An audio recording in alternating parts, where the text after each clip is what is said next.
খুব অল্প সময়ে এই মাছটা কিভাবে তৈরি হয়, ছোট মাছ, সেটা আমি তোমাদের সঙ্গে শেয়ার করব।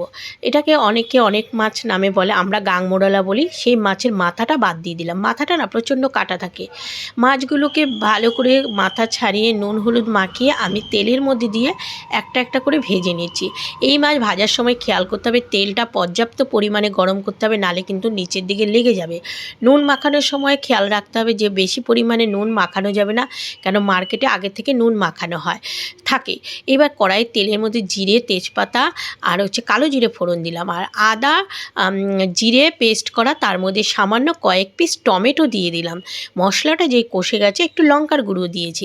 এবার কেউ চাইলে কাঁচা লঙ্কা দিতে পারো, কেউ চাইলে আলু কুচিয়ে বেগুন কুচিয়ে দিতে পারো, কিন্তু আমি যেহেতু ঝটপট রান্না করব, টাইম মতো রান্না করব, তাই আর কোনো সবজি দিলাম না।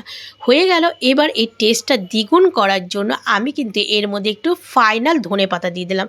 দারুণ ঝটপট রান্না হয়ে যায়।